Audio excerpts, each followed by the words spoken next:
महादेव कहते हैं कि कल सुख था, विज्ञान कहता है कि कल सुख होगा, लेकिन धर्म कहता है कि अगर मन सच्चा और दिल अच्छा हो तो हर रोज सुख होगा।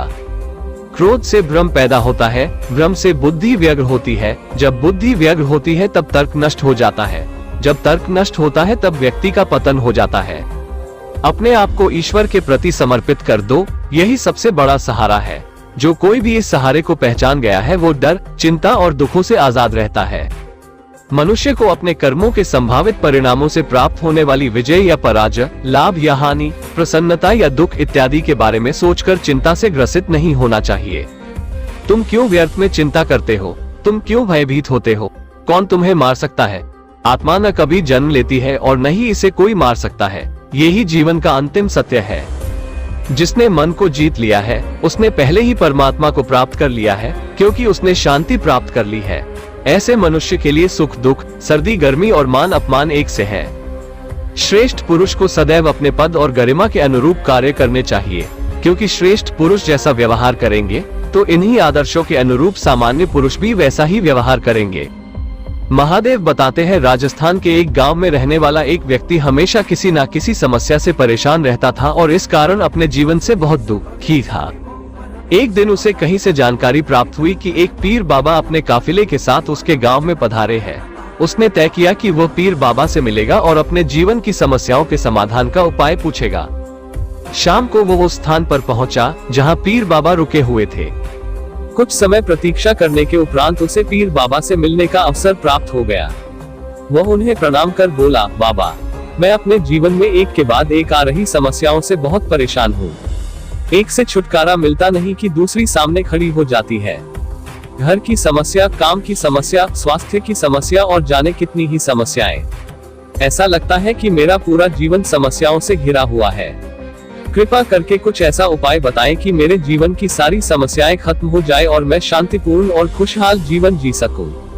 उसकी पूरी बात सुनने के बाद पीर बाबा मुस्कुराए और बोले, बेटा, मैं तुम्हारी समस्या समझ गया हूँ। उन्हें हल करने के उपाय मैं तुम्हें कल बताऊंगा। इस बीच तुम मेरा एक छोटा सा काम कर दो। व्यक्ति तैयार हो गया। पीर बाबा बोले, बेटा, मेरे काफिले में 100 ऊंट है। मैं चाहता हूँ कि आज रात तुम उनकी रखवाली करो। जब सभी 100 ऊंट बैठ जाए तब तुम सो जाना। ये कहकर पीर बाबा अपने तंबू में सोने चले गए। व्यक्ति ऊंटों की देखभाल करने चला गया। अगली सुबह पीर बाबा ने उसे बुलाकर पूछा, बेटा, तुम्हें रात को नींद तो अच्छी आई ना? कहा, बाबा, पूरी रात मैं एक पल के लिए भी सो न सका। मैंने बहुत प्रयास किया कि सभी ऊंट एक साथ बैठ जाएं, ताकि मैं चैन से सो सकूं, किंतु मेरा प्रयास सफल न हो सका। कुछ ऊंट तो स्वतः बैठ गए, कुछ मेरे बहुत प्रयास करने पर भी नहीं बैठे, कुछ बैठ भी गए तो दूसरे ऊंट खड़े हुए। इस तरह पूरी रात बीत गई। व्यक्ति ने उत्तर दिया। पीर बाबा मुस्कुराए और बोले, यदि मैं गलत नहीं हूँ तो तुम्हारे साथ कल रात ये हुआ। 1. कई ऊंट खुद ब खुद बैठ गए। 2. कईयों को तुमने अपने प्रयासों से बैठाया। 3. कई तुम्हारे बहुत प्रयासों के बाद भी नहीं बैठे। बाद में तुमने देखा कि वे उनमें से कुछ अपने आप ही बैठ गए। 4. बिल्कुल ऐसा ही हुआ बाबा, व्यक्ति तत्परता से बोला। तब पीर बाबा ने उसे समझाते हुए कहा, क्या तुम समझ पाए कि जीवन की समस्याएं इसी तरह है। कुछ समस्याएं अपने आप ही हल हो जाती है, कुछ प्रयास करने के बाद हल होती है, कुछ प्रयास करने के बाद भी हल नहीं होती। उन समस्याओं को समय पर छोड़ दो, सही समय आने पर वे अपने आप ही हल हो जाएंगी। कल रात तुम्हें अनुभव किया होगा कि चाहे तुम कितना भी प्रयास क्यों न कर लो, तुम एक साथ सारे ऊंटों को नहीं बैठा सकते। तुम एक को बैठाते हो तो दूसरा खड़ा हो जाता है, दूसरे को बैठाते हो तो तीसरा खड़ा हो जाता है। जीवन की समस्याएं इन ऊंटों की तरह ही है। एक समस्या हल होती नहीं कि दूसरी खड़ी हो जाती है। समस्याएं जीवन का हिस्सा है और हमेशा रहेंगी। कभी ये कम है तो कभी ज्यादा। बदलाव तुम्हें स्वयं में लाना है और हर समय इनमें उलझे रहने के स्थान पर इन्हें एक तरफ रखकर जीवन में आगे बढ़ना है। व्यक्ति को पीर बाबा की बात समझ में आ गई और उसने निश्चय किया कि आगे से वो कभी अपनी समस्याओं को खुद पर हावी होने नहीं देगा। चाहे सुख हो या दुख, जीवन में आगे बढ़ता चला जाएगा। युक्ताहार विहारस्य युक्तचेष्टस्य कर्मसु युक्त स्वप्नावबोधस्य योगो भवति दुःखः। अर्थात जो खाने, सोने, आमोद प्रमोद तथा काम करने की आदतों में नियमित रहता है वो योगाभ्यास द्वारा समस्त भौतिक क्लेशों को नष्ट कर सकता है। जिसने मन को जीत लिया है उसने पहले ही परमात्मा को प्राप्त कर लिया है, क्योंकि उसने शांति प्राप्त कर ली है। ऐसे मनुष्य के लिए सुख दुख, सर्दी गर्मी और मान अपमान एक से है। न तो ये शरीर तुम्हारा है और न ही तुम इस शरीर के मालिक हो। ये शरीर 5 तत्वों से बना है, आग, जल, वायु, पृथ्वी और आकाश। एक दिन ये शरीर इन्हीं 5 तत्वों में विलीन हो जाएगा।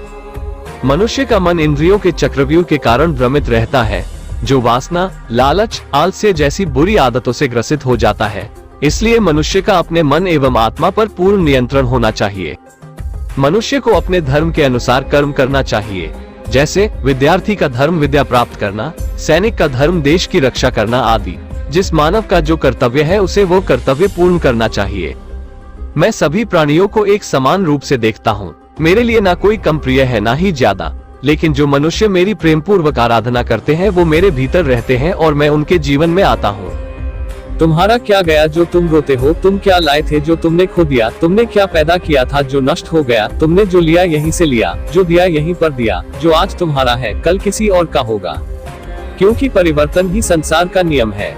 जो मनुष्य जिस प्रकार से ईश्वर का स्मरण करता है उसी के अनुसार ईश्वर उसे फल देते हैं। कंस ने श्री कृष्ण को सदैव मृत्यु के लिए स्मरण किया तो श्री कृष्ण ने भी कंस को मृत्यु प्रदान की। अतः परमात्मा को उसी रूप में स्मरण करना चाहिए जिस रूप में मानव उन्हें पाना चाहता है। असंशयम महाबाहो मनो दुर्निग्रहम चलम अभ्यासेन तु कौन्तेय वैराग्येन च गृह्यते। अर्थात हे महाबाहो, संदेह मन चंचल और कठिनता से वश में होने वाला है, परंतु हे कुंती पुत्र, उसे अभ्यास और वैराग्य के द्वारा वश में किया जा सकता है। महादेव बताते हैं, शहर के एक बड़े संग्रहालय के बेसमेंट में कई पेंटिंग्स रखी हुई थी। ये वे पेंटिंग्स थी जिन्हें प्रदर्शनी कक्ष में स्थान नहीं मिला था।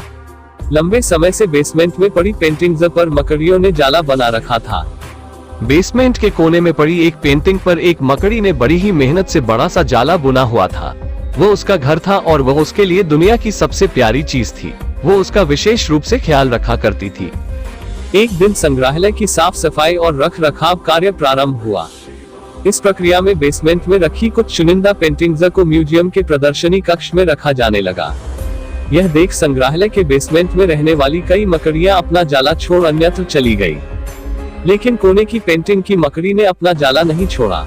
उसने सोचा कि सभी पेंटिंग्स को तो प्रदर्शनी कक्ष में नहीं ले जाया जाएगा, हो सकता है इस पेंटिंग को भी न ले जाया जाए। कुछ समय बीतने के बाद बेसमेंट से और अधिक पेंटिंग्स उठाई जाने लगी, लेकिन तब भी मकड़ी ने सोचा कि ये मेरे रहने की सबसे अच्छी जगह है, इससे बेहतर जगह मुझे कहाँ मिल पाएंगी। वह अपना घर छोड़ने को तैयार नहीं थी, इसलिए उसने अपना जाला नहीं छोड़ा। लेकिन एक सुबह संग्रहालय के कर्मचारी उस कोने में रखी पेंटिंग को उठाकर ले जाने लगे। अब मकड़ी के पास अपना जाला छोड़कर जाने के अतिरिक्त कोई विकल्प नहीं था। जाला न छोड़ने की स्थिति में वह मारी जाती। बुझे मन से उसने इतनी मेहनत से बनाया अपना जाला छोड़ दिया। संग्रहालय से बाहर निकलने के बाद वह कई दिनों तक इधर उधर भटकती रही। कई परेशानियों से उसे 2-4 होना पड़ा। वह बड़ी दुखी रहा करती थी कि उसका खूबसूरत घर भगवान ने उससे छीन लिया और उसे इस मुसीबत में धकेल दिया। वह संग्रहालय के अपने पुराने घर के बारे में सोचकर और दुखी हो जाती कि उससे अच्छा स्थान अब उसे कभी हासिल नहीं होगा। लेकिन उसे अपने रहने के लिए स्थान तो खोजना ही था, इसलिए वह लगातार प्रयास करती रही। आखिर में एक दिन वह एक सुंदर बगीचे में पहुंची। बगीचे में एक शांत कोना था जो मकड़ी को बहुत पसंद आया। उसने फिर से मेहनत प्रारंभ की और कुछ ही दिनों में पहले से भी सुंदर जाला तैयार कर लिया। यह उसका अब तक का सबसे खूबसूरत घर था। अब वह खुश थी कि जो हुआ अच्छा ही हुआ, अन्यथा वह इतने सुंदर स्थान पर इतने सुंदर घर में कभी नहीं रह पाती। वह खुशी खुशी वहाँ रहने लगी। महादेव कहते हैं, कभी कभी जीवन में ऐसा कठिन समय आता है जब हमारा बना बनाया सब कुछ बिखर जाता है। ये हमारा व्यवसाय, नौकरी, घर, परिवार या रिश्ता कुछ भी हो सकता है। ऐसी परिस्थिति में हम अपनी किस्मत को कोसने लगते हैं या भगवान से शिकायतें करने लग जाते हैं। लेकिन वास्तव में कठिन परिस्थितियों हमारे हौसले की परीक्षा है। यदि हम अपना हौसला मजबूत रखते हैं और कठिनाइयों से जूझते हुए जीवन में आगे बढ़ते जाते हैं तो परिस्थितियां बदलने में समय नहीं लगता।